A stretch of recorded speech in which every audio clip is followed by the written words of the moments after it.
बिस्मिल्लाहिर्रहमानिर्रहीम। ओके बेटा, स्टार्ट करते हैं। तो सबसे पहला टॉपिक जो हम आज डिस्कस करेंगे, ये बिल्कुल बेसिक कॉन्सेप्ट्स होंगे। इसमें आपको मैं बेसिक डेफिनेशंस बताऊंगा। रिसर्च होती क्या है, रिसर्च के अंदर किन चीज़ों को हमें मद्देनजर रखना चाहिए, टाइप्स ऑफ रिसर्च क्या होती हैं, रिसर्चर्स क्या होते हैं, इंटरनल रिसर्चर क्या होता है, एक्सटर्नल रिसर्चर क्या होता है। तो ये आज का हमारा टॉपिक होगा। इसमें से मैं आपको बेसिक चीज़ें सिखाऊंगा। इसके बाद जो हमारी नेक्स्ट क्लास होगी उसके अंदर मैं आपको एक कम्प्रीहेंसिव एक डायग्राम दिखाऊंगा। वो जो कम्प्रीहेंसिव डायग्राम होगी वो समझ लें कि हमारा एक चैप्टर होगा जो हम वन बाय वन डिस्कस करेंगे with the passage of time. तो आज का जो लेक्चर है ये सिर्फ जर्नल लेक्चर होगा और इसमें मैं आपको बेसिक जो रिसर्च से रिलेटेड टॉपिक्स हैं जो हम डिस्कस करेंगे, ये आपके सामने मैंने ओपन किए। ये कुछ टॉपिक्स हैं जो हम आज स्टडी करेंगे। आप लोगों ने इससे पहले सेमेस्टर फर्स्ट में कोई रिसर्च का सब्जेक्ट पढ़ा हो आपकी क्लास में? जी सर, रिसर्च डिजाइन पढ़ा है। रिसर्च डिजाइन पढ़ा था, तो ये भी तो रिसर्च डिजाइन के नाम से सब्जेक्ट है आपका। जी sir. Sir research methodology. Sir research methodology पढ़ी थी सर। ओके, उसमें आपने कौन सी बुक फॉलो की थी? सर ने कौन सी बुक फॉलो करवाई थी? सर वो डिफरेंट थी, मतलब सर नोट्स भी सेंड कर देते थे और मतलब इंटरनेट से उन्होंने- मटेरियल भी जो अच्छे डॉक्यूमेंट्स थे। से मटेरियल ओके, लिया था। तो पढ़ाया कि डॉक्टर बशीर साहब ने पढ़ाया था या इमदाद साहब ने? इमदाद साहब ने। ओके, डॉक्टर इमदाद साहब ने पढ़ाया था। ओके, इसका मतलब है काफी सारी चीजें तो आपको फिर क्लियर होंगी रिसर्च के बारे में। तो चले, मेरी कोशिश होगी बेटा कि मैं उन चीजों को थोड़ा सा रिवाइज भी हो जाएगा आप लोगों के आज की क्लास के अंदर। जो चीज आपको नहीं क्लियर होगी वो आप मुझसे पूछ सकते हैं दोबारा से भी। तो ये थोड़ा सा समझ लें कि आपकी एक तरह से रिवीजन होगी, क्योंकि मैं अपने तरीके से अब स्टार्ट करूंगा फर्स्ट क्लास से।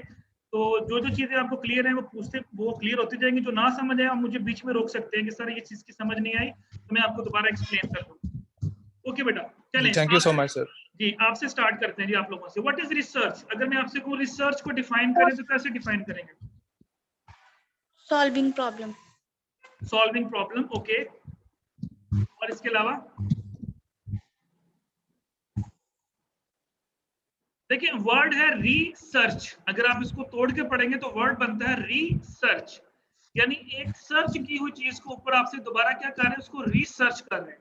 तो बेसिकली जो रिसर्च का मकसद होता है वो आपने बिल्कुल सही डेफिनेशन दी कि रिसर्च का मतलब ये है कि टू सॉल्व द प्रॉब्लम, हमने कोई प्रॉब्लम सॉल्व करनी है। अब जो रिसर्च हम करते हैं बेटा उसकी मुख्तलिफ टाइप्स है, मुख्तलिफ तरीक़ेकार है। कुछ प्रॉब्लम्स ऐसी होती है जिसका हमें इमीडिएट सोल्यूशन चाहिए। अगर मैं ऑर्गेनाइजेशन की बात करूं, अगर किसी ऑर्गेनाइजेशन की सेल्स डिक्रीज हो रही है दिन ब दिन, तो डेफिनेटली ऑर्गेनाइजेशन चाहेगी कि हमें इसका प्रॉम्प्ट सोल्यूशन चाहिए, इमीडिएट सोल्यूशन चाहिए। तो वो रिसर्च कैसे करेंगे? एक रिसर्च वो होती है जो हम फ्यूचर नॉलेज को इनहेंस करने के लिए करते हैं। हम कहते हैं कि यार ठीक है, हम लोग रिसर्च जिस तरह आजकल हो रही है कि 2020 में क्या होगा, 2030 में क्या होने वाला है, 2035 में अगर हालात यही रहे, इन्वायरमेंटल जो क्लाइमेट चेंजेस आ रहे हैं, 2035 में क्लाइमेट चेंजेस क्या हो जाएंगे, दुनिया की आबादी इतनी कम हो जाएगी। मतलब वो आप फ्यूचर के नॉलेज को इनहेंस करने के लिए रिसर्च कर रहे हैं, तो वो भी आपकी रिसर्च के से ही रिलेटेड आती है। अगर हम जैसे जी बोले बेटा। इशू आया है सर जी, तो इसमें रिसर्च हुई है, ठीक है, तो ये सर्च हुई है, ये रिसर्च हुई है, क्योंकि ये 2019 में आया। अब इस पे बार बार रिसर्च होगी या सर्च होगी? अब देखिए, जब जो पहले बंदे ने जिसके ऊपर इसके काम दिया उसको हम सर्च बोलेंगे। अब उसके बाद फॉर एग्जांपल कोरोना वायरस की जी बताया गया जी कि ये रीजन थी कोरोना वायरस की, जिस पर्सन ने भी ये बताई वो चाइना से स्टार्ट हुआ, उसकी ये हिस्ट्री थी, जो भी था उस बंदे ने जो आपको चीजें दे दी उस वक्त उसने सर्च किया, उसने सर्च आउट किया कि इससे फ्लू होता है, इससे बीमारी आती है, इससे बुखार होता है, इससे जिस्म में पेन होती है। उसने सारी की सारी अलामात बता दी। That is called search. जब वो किया गया उसके बाद फिर बहुत से अदर डॉक्टर्स ने उसके ऊपर तहकीक की, दैट इज कॉल्ड रिसर्च। अब जितना भी काम हो रहा है वो रिसर्च हो रही है। यानी आप देखिए वैक्सीन बनाई गई, अब एक वैक्सीन बनाएगी, उसको ट्रायल दिया, ट्रायल के ऊपर उसको लोगों के ऊपर लगाई गई। पहले वो सर्च की गई, अब उसके ऊपर रिसर्च की जा रही है, इसके कितने परसेंट जो है वो प्रोबेबिलिटी है कि हम इससे बीमारी कम होगी। फिर एक नया वर्जन आ गया, फिर उससे इनहेंस वर्जन आ गया, फिर उससे इनहेंस वर्जन आ गया। तो जब पहली दफा कोई चीज प्रॉब्लम जो कि बिल्कुल एग्जिस्ट नहीं कर रही होती और बिल्कुल एक नई प्रॉब्लम आपके सामने आती है, उस वक्त जब आप कोई चीज सर्च करते हैं तो उसको हम सिंपल सर्च बोलते हैं। उसके बाद जब वो चीज मार्केट में आ जाती है और उसके बाद मुख्तलिफ लोग अपने व्यूज देते हैं, मुख्तलिफ तरीके से चेक करते हैं, तो वो हमारी रिसर्च से रिसर्च बन जाती है।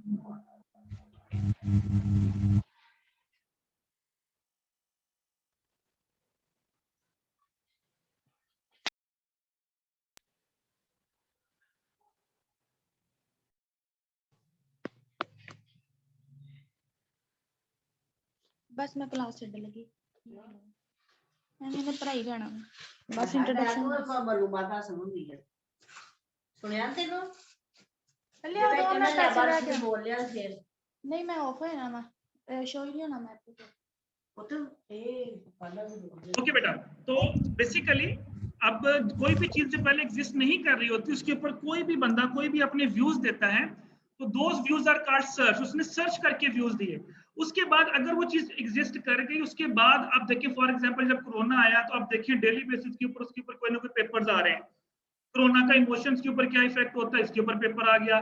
कोरोना को कैसे कंट्रोल किया जा सकता है, इसके ऊपर रिसर्च पेपर आ गया। कोरोना की क्या क्या रीजन हो सकती हैं, डेली बेसिस के ऊपर कोई ना कोई नई रीजन आ रही हैं। डेली बेसिस के ऊपर कोई ना कोई नए कोरोना के वर्जन आ रहे हैं। अफ्रीकन कोरोना आ गया, यूरोपियन कोरोना आ गया। मतलब अगर आप न्यूज सुने तो आपके सामने अब ये कहाँ से आ रही है, वो जो पहले सर्च हुई थी उसके ऊपर अब रिसर्च हो रही है। तो बेसिकली रिसर्च का मतलब क्या होता है, प्रॉब्लम को सॉल्व करना या अपने नॉलेज को इनहेंस करना। मैं जब आपको टाइप्स ऑफ रिसर्च के ऊपर लेके जाऊंगा तो मैं वहां पे आपको बताऊंगा कि कौन सी रिसर्च जो है वो एग्जैक्ट उसका मकसद होता है किस प्रॉब्लम को सॉल्व किया जाए, और कौन सी ऐसी रिसर्च है जो आपको बताती है कि आपके नॉलेज में इजाफा होना चाहिए। अब देखिए कुछ अभी जिस तरह ये वबा आई है और ये वबा फैली जा रही है, अब इसके ऊपर ऐसी ऐसी रिसर्च भी हो रही है कि थोड़े अरसे बाद आपको ये भी पता चलेगा जी कि अब 2025 में क्या होने वाला है, 2030 में अगर हालात हुए तो क्या होगा, 2032 में कितनी आबादी रह जाएगी। यानी लोग उसके ऊपर अपनी रिसर्च करके अपने नॉलेज को एनहेंस कर रहे हैं अवेलेबल डेटा की बेसिस के ऊपर। तो पहली दफा जो प्रॉब्लम पहले एग्जिस्ट नहीं करती और किसी ने उसको एक्सप्लोर किया तो वो सर्च है, एंड देन उसके बाद बेटा वो रिसर्च बन जाती है। गॉट द आइडिया बेटा? Yes, sir. Okay, this is the main definition of research beta. Research is the process of finding solution to a problem after those study and go through the study and analysis of the situational factor beta. Simple, situational factors का analysis करना है और problem को जो हम solve करते हैं उस प्रोसेस का नाम जो है बेटा रिसर्च है। जो कि अभी आप लोगों ने मुझे डेफिनेशन बताई भी कि किसी भी प्रॉब्लम को हम रिजॉल्व करेंगे। अब अगर हम बात करें बिजनेस रिसर्च की, तो ऑर्गेनाइजेशंस के अंदर बेटा मुख्तलिफ प्रॉब्लम्स हैं जो ऑर्गेनाइजेशन मुख्तलिफ किस्म के जो इश्यूज हैं वो फेस करते हैं, और उन इश्यूज के ऊपर फिर वो रिसर्च कंडक्ट करवाते हैं। मैंने अभी छोटी सी आपको एग्जांपल दी थी, जैसे कि किसी की सेल्स डिक्रीज हो रही है ऑर्गेनाइजेशन की, तो वो रीजन फाइंड आउट करना चाह रहे हैं कि क्या रीजन है कि हमारी सेल्स डिक्रीज हो रही है। कुछ ऑर्गेनाइजेशंस के अंदर एम्प्लॉइज जो है वो जॉब छोड़ के जाए जा रहे हैं, वहां पे एम्प्लॉय टर्नओवर इंक्रीज करता जा रहा है। तो ऑर्गेनाइजेशन जो है वो फाइंड आउट करना चाह रही है कि क्या रीजन है जिसकी वजह से लोग जॉब को जो है वो छोड़ के जाना जा रहे हैं। तो बेसिकली इस किस्म की जो आप लोग करवाते हैं, these are specific problem solving researches. यानी आप स्पेसिफिक एक प्रॉब्लम को सॉल्व करने के लिए किसी रिसर्चर को हायर करते हैं, इंटरनल एक्सटर्नल, ये मैं आगे जाके पढ़ाऊंगा कि इंटरनल रिसर्चर क्या होते हैं, एक्सटर्नल रिसर्चर क्या होते हैं। तो उसका मकसद क्या होता है कि आपने डिसीजन मेकिंग करनी होती है। अब डेफिनेटली एक रिसर्चर को आपने हायर किया, उसने आके आपके ऑर्गेनाइजेशन के अंदर विजिट किया, उसने एक प्रॉपर जो है रिसर्च कंडक्ट की और उसके बाद उसने आपको सोल्यूशन दे दिया कि जी आपको रीजन बता दी कि ये रीजन है जिसकी वजह से जो एम्प्लॉइज है वो जॉब छोड़ के जा रहे हैं। अब उसके ऊपर डिसीजन मेकिंग आपने करनी है। उसने बता दिया जी कि एम्प्लॉइज की सैलरी थोड़ी है इसलिए वो छोड़ के जा रहे हैं। उसने बताई एक रीजन जी कि यहाँ का जो एनवायरनमेंट है वो ठीक नहीं है। उसने एक रीजन बताई फॉर एग्जांपल कि यहाँ पे जो एम्प्लॉइज का और जो बॉस का रिलेशनशिप है वो अच्छा नहीं है, मीन दैट कि जो बॉस है वो अथॉरिटेटिव है, उसका जो एटीट्यूड और बिहेवियर है वो ठीक नहीं है। अब उसने बहुत सारी रीजन बताई जिसकी वजह से एम्प्लॉइज जॉब छोड़ के जा रहे हैं। अब प्रॉब्लम इज दैट कि क्या वो रिसर्च जो आपने इतने मेहनत से, इतने टाइम से, इतना पैसा वेस्ट किया, उसके ऊपर आप उसके ऊपर कोई डिसीजन लेंगे या नहीं लेंगे। तो डिसीजन इज वेरी इंपॉर्टेंट। होता क्या है हमारे मुल्क के अंदर कि हम रिसर्चेस तो बहुत करवाते हैं लेकिन उन रिसर्चेस की इम्प्लीमेंटेशन नहीं होती। मैं बहुत सारी एग्जांपल्स आपको दे सकता हूँ। फॉर एग्जांपल अगर आप देखें तो हमारे ज़राअत के अंदर जो हमारा एग्रीकल्चर सेक्टर उसमें बहुत सी रिसर्चेस हो रही हैं, बहुत से नए बीजेस पैदा किए जा रहे हैं। इसी तरह अगर आप यूरोपियन कंट्रीज की जो डेवलप्ड कंट्रीज है वहां पे एग्जांपल लें तो वहां पे जो पीएचडी प्रोफेसर हैं वो अपने साथ जब रिसर्च स्टूडेंट्स को लेते हैं तो वो एक सोसाइटिकल प्रॉब्लम को लेके वहां पे उसके ऊपर रिसर्च करवा रहे होते हैं, और वो जो रिसर्च होती है बेटी वो जो रिसर्च होती है उसके बाद में वो इम्प्लीमेंट भी करवाते हैं। उनके पास इंडस्ट्री के प्रोजेक्ट्स आते हैं। Industry for example textile industry कहती है जी हमें बताएं हम अपनी एफिशिएंसी को कैसे बढ़ा सकते हैं, तो वो रिसर्च करके उनको देते हैं कि ये तरीकेकार आप इसको ऐसे बढ़ा सकते हैं, और वो उसको फिर बाद में इम्प्लीमेंट भी करते हैं। तो प्रॉब्लम हमारे मुल्क में ये है कि हमारे मुल्क में रिसर्च तो हो रही है लेकिन the implementation of that research is not at that level जहां तक होनी चाहिए। अब आप देखिए फॉर एग्जांपल अभी आप एमएस के स्टूडेंट हैं, जब आप एमएस के थीसिस पे जाएंगे तो डेफिनेटली आप भी कोई ना कोई एक टॉपिक एरिया सिलेक्ट करेंगे कि मैंने इस एरिया में काम करना है और इस एरिया में पहले इतने लोगों ने काम किया हुआ है, मैं इससे मजीद आगे एक्सटेंड करना चाह रहा हूँ काम को। फॉर एग्जाम्पल मैं एग्जाम्पल दे रहा हूँ। अब आप जब उस काम को एक्सटेंड करेंगे तो डेफिनेटली आपके पास कोई नई चीजें आएंगी। जब आप डाटा कलेक्ट करेंगे, जब आप डाटा कलेक्शन के बाद उसका एनालिसिस करेंगे तो बहुत सी नई चीजें आपके सामने आएंगी कि जी फलां बंदे ने कहा था ये रीजन है इस प्रॉब्लम की, लेकिन जब मैंने डाटा कलेक्ट किया तो मुझे ये रीजंस भी नजर आ रही हैं। अब आपने अपने थीसिस में लिख दिया कि ये रीजन भी हो सकती हैं। अब प्रॉब्लम इज दैट कि क्या उन रीजंस को इंप्लीमेंट किया जाएगा, उनके सॉल्यूशंस के लिए कोई एक्शन लिया जाएगा। That is a weak point of our country कि हम उन सॉल्यूशंस की तरफ नहीं जाते, हम सिर्फ रिसर्च करके उसको एक साइड पर रख देते हैं। तो दिस इज वेरी इंपॉर्टेंट कि ऑर्गेनाइजेशंस के अंदर जब आप रिसर्च करते हैं तो उस रिसर्च की इंप्लीमेंटेशन भी होनी चाहिए। अब जो मैं अभी आपको बता रहा था कि रिसर्च का मकसद क्या होता है कि जो मैनेजर्स होते हैं वो अच्छे डिसीजंस ले सकें। अच्छा, अब अच्छी रिसर्च और बुरी रिसर्च में फर्क क्या होता है? अगर आप कहेंगे कि it's a good research, it's a bad research, तो बेटा वो है आपकी डिसीजन मेकिंग। अगर एक रिसर्च की बेस के ऊपर आप डिसीजन लेते हैं और उसके रिजल्ट बहुत पॉजिटिव आते हैं, बहुत अच्छे रिजल्ट्स आते हैं, मीन दैट कि जो आपको मैंने सजेस्ट किया, मैं अगर रिसर्चर हूं तो मैंने आपके ऑर्गेनाइजेशन को सजेस्ट किया, आपने उसको इंप्लीमेंट किया, उन डिसीजन की बेसिस के ऊपर आपके जो रिजल्ट्स है वो बहुत अच्छे हैं, that's mean it's a good research. लेकिन अगर आप उस रिसर्च की बेस के ऊपर डिसीजन ले रहे हैं लेकिन वो डिसीजन इतने अच्छे नहीं आ रहे, इसका मतलब है कि उसके बैकएंड के ऊपर मैंने कुछ रीजन बताए थे, आपने उन रीजंस को रिमूव करने की कोशिश भी की लेकिन स्टिल प्रॉब्लम इज देयर। इसका मतलब है कि वो रिसर्च जो आपके सामने आई है that is not a very good research. तो decision making is very important कि आपने जो रिसर्च की है उस रिसर्च की बेस के ऊपर आप कितना अच्छा डिसीजन ले सकते हैं, that is very important thing. Okay, अब अगर आपकी रिसर्च अच्छी है तो डेफिनेटली मैंने बोला कि जो रिजल्ट्स हैं वो आपके पास सामने अच्छे आएंगे। अभी मैं आप लोगों को बेसिकली प्रैक्टिकल साइड पे इसलिए लेके नहीं जा रहा क्योंकि मैं आप लोगों से जब कुछ पेपर्स आपको दूंगा पढ़ने के लिए तो उन पेपर्स में आप लोग ये चीज आइडेंटिफाई करेंगे जब आप पढ़ेंगे कि उनका जो एब्स्ट्रैक्ट होगा उसमें बताया गया होगा कि स्पेसिफिक ये प्रॉब्लम है, इसके अगेंस्ट जो है हम रिसर्च कर रहे हैं, ये एरिया ऑफ रिसर्च है, इसको हम फाइंड आउट कर रहे हैं।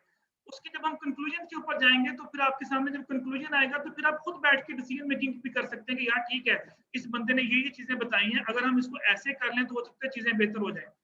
अगर हम अपने यूनिवर्सिटी के अंदर कोई रिसर्च करना चाह रहे हैं कि हमारी पब्लिक सेक्टर यूनिवर्सिटीज और प्राइवेट सेक्टर यूनिवर्सिटीज के रिजल्ट्स में इतना फर्क क्यों आता है, उनके इन्वायरमेंट में इतना फर्क क्यों है। बहुत से लोगों ने पहले भी रिसर्च की होगी इस चीज के ऊपर, लेकिन उन्होंने जो रीजंस दी थी और आपने जो रीजंस दी हैं क्या वो बिल्कुल मैच करती हैं या वो बिल्कुल ऑपोजिट है। मे भी कुछ चीजें मैच कर जाए और मे भी कुछ चीजें बिल्कुल उसके ऑपोजिट हो जाए। तो अगेन बेटा बात वहीं पे आती है कि एक अच्छी रिसर्च वो रिसर्च होती है जिसमें, अब आगे नीचे चीजें देखिएगा दो तीन जो लिखी हुई है, do managers identify where exactly the problem is. ये जो रिसर्चर है, यहाँ पे मैनेजर को आप रिसर्चर समझिएगा, मैं मतलब इसको रिसर्चर के तौर पे आपको बताऊंगा क्योंकि यहाँ पे बेसिकली वो मैनेजर रिसर्चर को कह रहा है कि क्या वो जो रिसर्चर था उसने एग्जैक्टली प्रॉब्लम को आइडेंटिफाई किया कि नहीं किया। और ये सबसे बड़ा इशू है बेटा, हम प्रॉब्लम की जड़ तक नहीं पहुंचते, हमने सिर्फ प्रॉब्लम को सुना और उसके बाद उसके ऊपर रिसर्च शुरू कर दी। ये नहीं देखा कि उस प्रॉब्लम के बैकएंड के ऊपर रूट्स क्या है। अगर आप तो रूट्स तक पहुंच जाएंगे तो मे पॉसिबल आपका रिसर्च के अंदर टाइम भी बच जाए, मे पॉसिबल उसके जो सोल्यूशन आप दें वो भी अच्छे हो, और मे पॉसिबल आप उस प्रॉब्लम को सॉल्व करने के काबिल भी हो जाए। आपने एक सुनी सुनाई बात सुनी कि जी सेल डिक्रीज हो रही है, क्यों डिक्रीज हो रही है जी, कि कोरोना आ गया, ठीक है, इट्स अ रीजन, इससे हर एक की सेल डिक्रीज हुई है। लेकिन कोरोना आने से पहले भी आपकी सेल गिरना शुरू हो गई थी, तो मे पॉसिबल कोरोना में आके वो सीवियर किस्म की डिक्रीज आ गया। तो जो पहले डिक्रीज होना शुरू हुई थी उस वक्त कोरोना नहीं था, उसकी क्या रीजन थी, पहले उनको भी फाइंड आउट करें। सिर्फ सारा ब्लेम कोरोना पर ना डाल दें कि जी कोरोना आया इस वजह से हमारी सेल्स गिर गई। यानी बात कहने का मकसद ये मेरा ये है कि जो रिसर्चर है क्या उसने एग्जैक्टली इस प्रॉब्लम को आइडेंटिफाई किया या नहीं किया। पहला क्वेश्चन ये राइज होता है एक अच्छी रिसर्च के अंदर, do they correctly recognise the relevant factor in the situation needed to the investigation. क्या जिस सिचुएशन में उसने इन्वेस्टिगेट किया उसमें जो उसने फैक्टर्स थे क्या वो वाकई उन फैक्टर्स के मुताबिक उसने रिसर्च की या नहीं की। फॉर एग्जांपल मैं इसकी छोटी सी एग्जांपल देता हूँ। एक रिसर्च होती है जिसे हम क्लोज एंडेड रिसर्च कहते हैं, जिसे हम लेबोरेटरी एक्सपेरिमेंट कह लें आप इसको। अब जब आपने लेबोरेटरी के एक्सपेरिमेंट करने होते हैं तो उसके अंदर आपको बड़ा कंट्रोल्ड इन्वायरमेंट चाहिए। फॉर एग्जांपल मैं अगर वैक्सीन की बात करूं, आप किसी वैक्सीनेशन के ऊपर रिसर्च कर रहे हैं, उस वैक्सीनेशन को बेहतर बनाने की कोशिश कर रहे हैं, तो उसके लिए एक बड़ा कंट्रोल्ड इन्वायरमेंट होता है कि जी टेम्परेचर इतना होना चाहिए और उसके अंदर यहाँ पे ये SOPs होते हैं, इसको आपने फॉलो करना है, देन उसके बाद आप उसका टेस्ट करेंगे, देन उसके रिजल्ट्स को नोट करेंगे। तो क्या जिस सिचुएशन के अंदर आप रिसर्च कर रहे हैं उसके जितने भी फैक्टर्स हैं आपने उसको फॉलो किया या नहीं किया। अब फॉर एग्जांपल मैं इसको बिजनेस के ऊपर लेके आता हूँ। प्रॉब्लम वही है कि जी आपकी सेल्स डिक्लाइन हो रही है। अब आपकी सेल्स डिक्लाइन हो रही है, आप सिर्फ और सिर्फ जाके सेल्स डिपार्टमेंट से इन्वेस्टिगेशन कर रहे हैं। मे पॉसिबल सेल्स डिपार्टमेंट की बजाय आपका जो प्रोडक्शन डिपार्टमेंट है उसमें फॉल्ट ज्यादा हो, तो क्या आपने प्रोडक्शन डिपार्टमेंट को भी इन्वेस्टिगेट किया? मे पॉसिबल प्रोडक्शन डिपार्टमेंट के अलावा जो आपका फाइनेंस डिपार्टमेंट है उसमें प्रॉब्लम की वजह से प्रोडक्शन को आई हो, प्रोडक्शन की वजह से सेल्स को आई हो।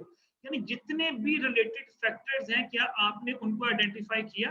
अगर आपने उनको आइडेंटिफाई किया तो इसका मतलब है कि you are performing a good research. ये चीज भी आपकी मैटर करेगी। देन थर्ड वन देखिए बेटा, do they know what type of information are to be gathered and how? क्या वो जो रिसर्चर रिसर्च कर रहा है उसको पता है कि उसने किस किस्म की इंफॉर्मेशन गैदर करनी है?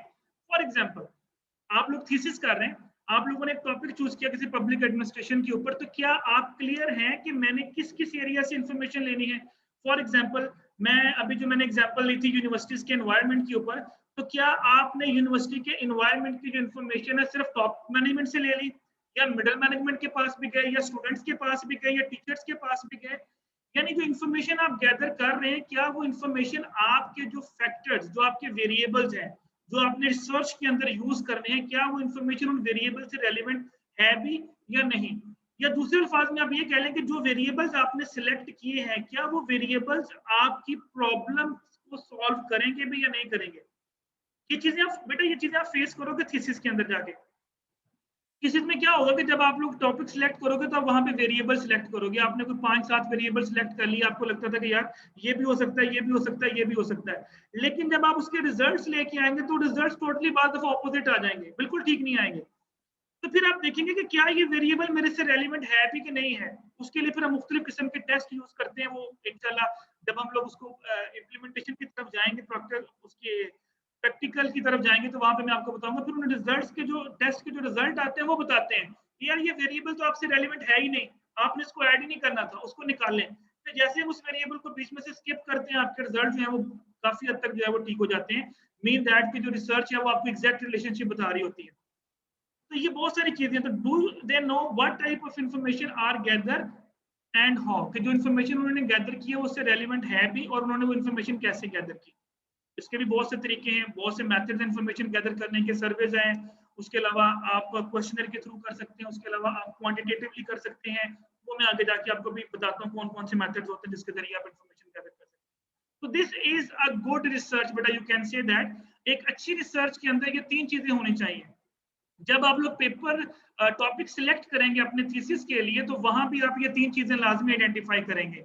आप देखेंगे कि मेरे वेरिएबल्स कौन से, दैट्स वेरी इंपॉर्टेंट। आप ये देखेंगे कि जो जिस प्रॉब्लम को मैं लेके आगे जाना चाह रहा हूँ उस प्रॉब्लम को हमने सॉल्व कैसे करना है। कि वो प्रॉब्लम जो है उसके लिए हमें एक्सपेरिमेंटल की जरूरत पड़ेगी, उसके लिए हमें सर्वेस की जरूरत पड़ेगी, उसके लिए हमें क्वेश्चनर की जरूरत पड़ेगी, उसके लिए हमें डाटा कैसे कलेक्ट करना है। तो ये सारी चीजें वहां पर, और जितना अच्छा आप पहले स्टेप्स बना लेंगे जो मैं अभी बता रहा हूँ, जिसे हम कहते हैं कि आइडेंटिफिकेशन अगर आप कर लेंगे, उतना ही आसान होगा आपको फाइनल स्टेप पे जाने के लिए।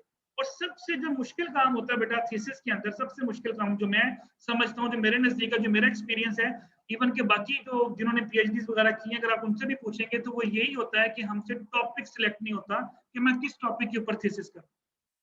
क्योंकि हम लोग ब्रॉड एरिया तो देख लेते हैं। आप कहते हैं जी मैंने यूनिवर्सिटी एजुकेशन पे काम करना है, okay fine, well and good, आप कर सकते हैं। अब यूनिवर्सिटी एजुकेशन या university environment is a broad topic. अब आप यूनिवर्सिटी एजुकेशन या एनवायरनमेंट के अंदर किस स्पेसिफिक टॉपिक पे काम करना चाह रहे हैं? आप कहते हैं जी मैं टेक्नोलॉजी पे काम करना चाह रहा हूँ, it's okay, well and good, कर सकते हैं, लेकिन किस टेक्नोलॉजी के ऊपर? आप कहते हैं मैंने बैंकिंग सेक्टर पे काम करना है, कौन सी बैंकिंग सेक्टर पे? इस्लामिक पे, कन्वेंशनल पे? फिर इस्लामिक और कन्वेंशनल में कौन से एरिया में आपने काम करना है? तो ये वो स्पेसिफिक टास्क होते हैं। जब आप स्पेसिफिक टास्क तक पहुंच जाते हैं, देन फिर आप गैप फाइंड करते हैं, यार इस स्पेसिफिक काम के ऊपर तो फलां बंदे ने भी काम किया हुआ है, वो आपको लिटरेचर से मिलेगा जी इस बंदे ने काम किया हुआ है। अब मैंने इसमें क्या एडिशन करनी है, मेरी इसमें न्यूनेस क्या है, मैं इसमें क्या परफॉर्म करूंगा, मैं इसमें क्या नए वेरिएबल्स लेके आऊंगा, वहां से बेटा आपका थीसिस स्टार्ट होगा। अगर आप इस फेज में से निकल जाते हैं तो आगे काम करना कोई मुश्किल नहीं है। आपको मेथोडोलॉजीज बनी बनाई मिल जाएंगी, उस मेथोडोलॉजी को हम थोड़ा बहुत मॉडिफाई करके उसको यूज कर सकते हैं। डाटा कलेक्शन टेक्निक्स आपको मिल जाएंगे। उस डाटा कलेक्शन टेक्निक्स के अंदर हम थोड़ी सी मॉडिफिकेशन करके हम उसको यूज कर सकते हैं।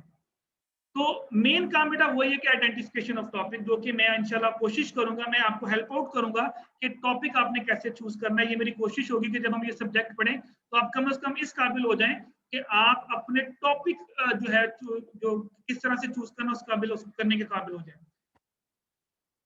बेटा यहाँ तक तो प्रॉब्लम नहीं sir, okay okay sir. Okay बेटा आगे देखिए। 3 स्टेप के बाद 4th स्टेप बेटा हमारे पास, एक सेकंड बेटा जरा होल्ड कीजिएगा, बल्कि आप ऐसे करें, अभी हमारी बेटा वीडियो एंड हो रही है, आप मुझे दोबारा ज्वाइन करें इसी लिंक से, हमारी वीडियो एंड होने लगी है, इसी लिंक से मुझे दोबारा ज्वाइन करें। Okay sir.